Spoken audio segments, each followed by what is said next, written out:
does it mean for something to be authentic? Scientists have pondered this very question for decades now. On Google, it says when something is genuine or some shit. I don't know, but if there were to be a TV show that would fit that word perfectly, it would be the original Daredevil series back on Netflix, especially season 3. You know I love Daredevil season 3. Daredevil season 3 was so perfectly crafted. Every side character felt like a main character.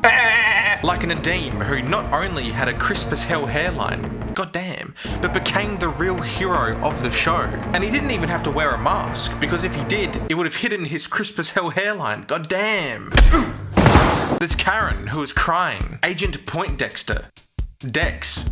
Bullseye, whose gradual decline into insanity is both believable and terrifying, and it's given the time it deserves to create those feelings of dread.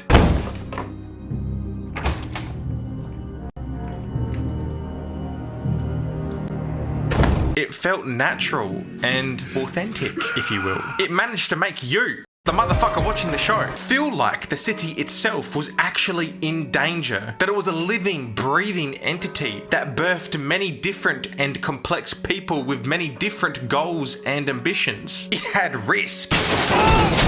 It had Fisk. Quiet! It had pizzazz. I liked it! Hell, I loved it! But if I were to find a TV show that would be the complete opposite of authenticity, it would be literally any Disney Plus show. When I saw that they were bringing it back, I dreaded it. I knew that somehow something would be rushed, something would feel off, especially after learning about its shaky production. That ultimately, even despite Charlie Cox and Vincent D'Onofrio bringing the role once again, it would still find a way to not be authentic. And after seeing the whole season, giving it the benefit of the doubt, hoping that it would get better, it kinda didn't. But by the time that it did, it felt like a little too late. I can't be the only one, but it feels off. It feels wrong. There's something that just doesn't feel right. You can tell that this show is the subject of a desperate attempt to reshoot, re-edit, and remake the previous version that came before it. First off, let me explain what I actually liked about Daredevil Born Again.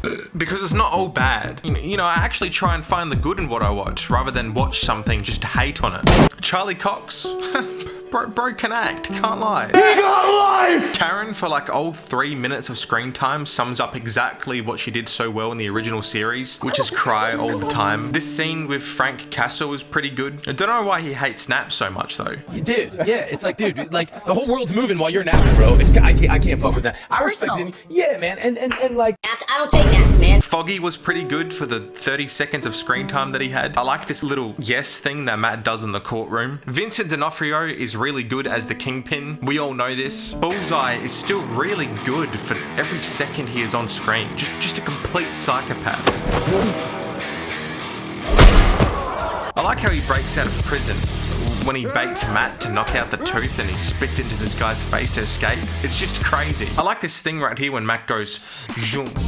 When he hears something and the aspect ratio changes. It's probably the one thing Born Again does better than the original show, is showing Daredevil's powers at work. That was pretty cool.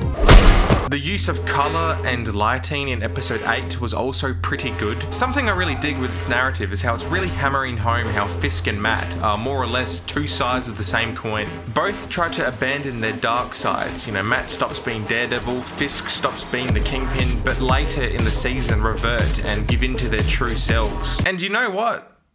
Honestly, that's pretty much it. In my opinion, the big difference between Born Again and the OG series is that the new revival is lacking authenticity. Also, this is my opinion, which might be a shock to some of you nerds, but this is purely subjective. One of the most glaring issues with Daredevil Born Again is how drastically it departs from the original tone and stylistic DNA that made the Netflix series so captivating and interesting to watch. I was just really looking forward to balls. The OG series was almost unapologetically raw with its execution. Balls. Choosing to prioritize real fights, real punches, real kicks.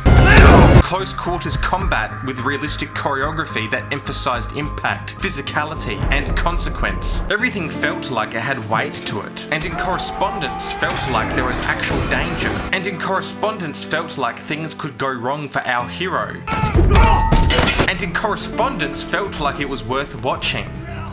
Correspondently, the famous hallway fights are the representation of this. These sequences are not only the hallmarks, get it, Balls. of the series, but they are because of how they feel extremely authentic and real. But in Born Again, we are treated to this. What the fuck is this? Glossy, weightless CGI slop. The choreography is uninspired. The camera makes many unnecessary cuts during some moments. There is this weird shaky cam thing going on. It's just off, man. I can't be the only one. So to explain what I mean a bit better, let me compare the opening sequence in Born Again to the iconic hallway fight in episode 2 of Daredevil's first season. Because so far, despite its faults, this is the only, really good action sequence we have gotten in Born Again that at least has some source. These two scenes can be broken down to lighting, sound, choreography, and cinematography. In the hallway, it's well lit with this yellow hue, which immediately gives us a sense of atmosphere and tone, with the only other bright colour being the red exit sign that hovers just above him. In fact, the colours yellow and red are predominantly used throughout season 1. They are the colours of Daredevil. In the boxing gym, when Matt as a kid finds his dad dead in the alleyway, and of course the hallway fight. The only things that you can hear are the cries of the kid he is trying to save. Тихо. The chatter of the Russian goons who have no mercy for the innocent. Then bam!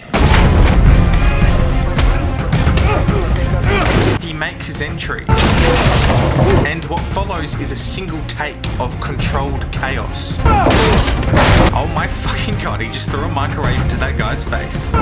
Matt struggles but still manages to plan out and separate the goons so he can manage to beat them up one by one. He is aware of where they are and what they are going to do next, and the camera moves its way through the fight with purpose and meaning. It doesn't whimper or shake unnecessarily, but follows the fight, moving it from one stage to the next. But what's believable and authentic about this scene is how you actually get to watch how the fight progresses in its entirety. Our hero starts off fit and ready to go, but gradually gets more tired as the fight goes on. He trips and falls, he gets hit, he misses punches, has to stop to breathe, his attacks start to slow down, and the bad guys aren't weak either. They get up again and again to come back for more. Balls. The funny thing is that on paper, Born Again also does all of these things. And admittedly, this one particular shot in the staircase is pretty cool. Watching Bullseye and Daredevil just go at it as Daredevil tries to close the distance to an opponent that relies on range as his advantage, while the fight goes in and out between Matt listening in to Foggy's heartbeat. They're gonna be right here. They're gonna be here any minute, okay? And defending against this complete psychopath as he's just throwing knives at him. But unfortunately, once you start to analyze these two side by side, its flaws become really obvious. The lighting is bland and lacks character. It doesn't feel like it's in a hallway or in a bar, but I watch this and I go, yeah, this is a studio set. In the OG, all of these stunts are real. In Born Again, it's just CGI. The camera feels directionless and awkward. It just kinda hovers about in this weird motion as two cartoon animated figures throw their arms at each other. It's not pushing the fight forward, and it's not really being influenced by the fight either. It just so awkwardly switches who to follow, as what's his name just gets people out of there literally in the slowest way possible. Why are you walking so slow?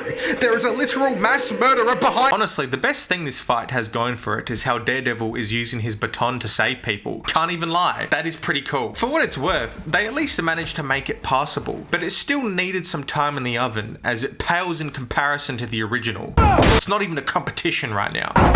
Matt Murdock is one of the more compelling superhero characters. I'm not the biggest fan of superheroes. To me, I only really care about these guys. But I deadass think Daredevil is the best Marvel character, second to Spider-Man. A blind man who can hear, taste, and smell so good that he can see better than anyone else, is deeply religious, and yet dresses up as a devil to punish and beat up bad guys. While he practices one of the most honourable professions that follows the rules of law by day. He's a vigilante and breaks those laws at night. He wants to kill but always looks to find reasons not to. He is a character built around hypocrisy, and I think that is what makes him so interesting. But I don't think Born Again made me believe that. I can explain.